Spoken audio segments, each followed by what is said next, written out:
Assalomu alaykum hurmatli obunachilar, hurmatli kuzatuvchilar. Bugungi ustaxonamizga kelgan televizor Xitoy Yasin 32 talik. Buni podsvetkalari kuyib qo'ygan. Aytishiga qaraganda. Hozir mana ochishni boshladik, endi ochib ko'ramiz. Orqadan qaraganda 3 qator turadiganiga o'xshayapti. Bu televizordan birinchi marta ochishim. Xudo xolasa ko'raman ochib qanaqa turgan bo'lsa.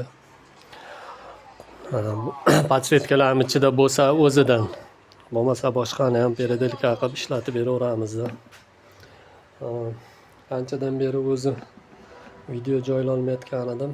Ba'zi bir tashvishlarga ko'ra Instagramga ham tayinli kira olmay video joylolmayotgan edim. Xudo xolasa ishlar ancha to'planib qolgan. Birma-bir qilayotgan ishlarimni videolarini joylab borishga harakat qilaman. Qo'llab-quvvatlab turinglar. Podpiska bo'ylar.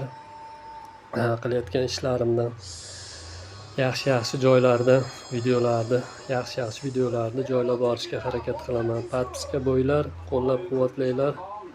Rahmat. Xudo xolasa bu televizorda ishlagan jarayonni ham videosini joylab o'taman.